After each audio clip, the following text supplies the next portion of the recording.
we know this is great. And I'm serious when I say, like, I want to find other things to work with him on.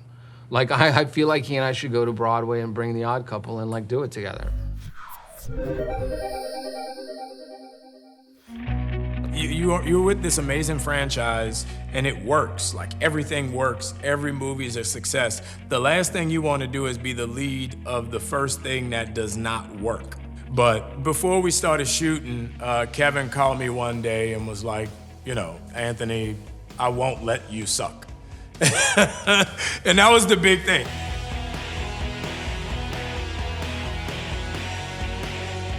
You get to go home with these characters now. You're experiencing a day in their life in a way that you didn't before, because you couldn't in a 2.5-hour movie that had 30 characters, you know? I couldn't have been more wrong. Marvel has kind of revolutionized the game. It's turned the knob a little bit from just come in and blow up to really giving character development, exposition, and story. One of the things we were really tackling with tonally for our show was Anthony and I and our rapport, which we have in life, obviously, and, you know, we enjoy working together and busting each other's balls, you know, and how do we translate that to the characters in a way that feels, you know, not just like we're screwing around, but it actually applies to the text and the story and all that stuff, right? And there's this Odd Couple kind of counterpart to the two of them that we really discovered. I think it was a very smart move, actually, to make WandaVision first.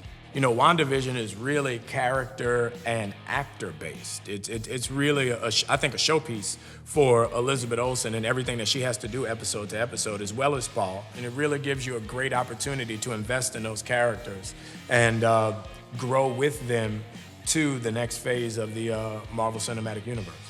There are things about the Falcon that you never would have, you know, thought of until you see the show. And you understand him in such a different way and after you see the show. And similarly with Bucky, too. Sam Wilson is grappling with the idea of what that new normal is after the blip and figure out how we reacclimate into society. And go, hey, you know, I grew up in the 50s and my mentality is this and this and this, but you know what? Like, wait a minute, I might have to re-ask those questions. I might have to relearn a couple things. I might have to open my eyes a little bigger here, you know, which is something that's very relatable. We've all kind of had to do. And, you know, a lot of the lessons, a lot of the things he learned from Steve Rogers plays into that. That's principles, right? That's morals, bigger issues. And then there's also the little ones, like, can you work an iPhone?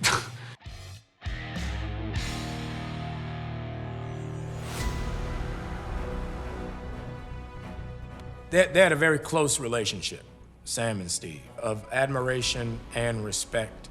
But Sam's relationship and most Black Americans' relationship with America is not the case. So that makes the legacy of that shield very complicated.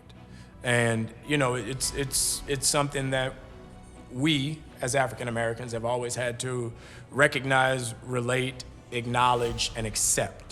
So you have to ask yourself the question, are you willing to represent that shield? It's a complicated question and a complicated reality. And that's where the show gets very timely, and that's where the show does feel very familiar. It is a fun show, and it is definitely that buddy comedy that is reminiscent of the 80s, perhaps some of those, you know, familiar movies. But then the show is very grounded because of the questions that it asks the viewer to ask themselves by the end of it.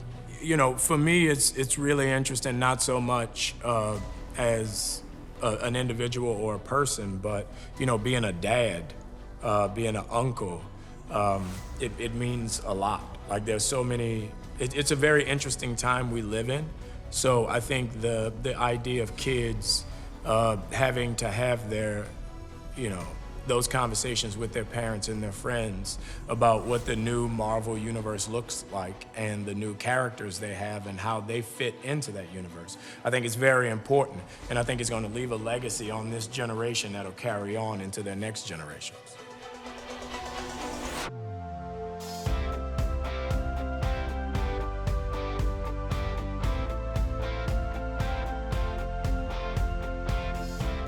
it also just goes to show that there's really anything's possible now. I mean, they've just got intertwining stories between the movies and the shows, and the world is just getting bigger, and it gives them more opportunities to explore characters. And as you've seen, people are making cameos in these shows that you didn't expect. My ultimate dream was to wear the red suit.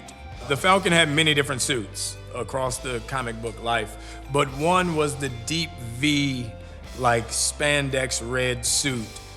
And that was why I was so excited. I'm like, for a dude to be able to get in great shape and wear spandex is every actor's dream.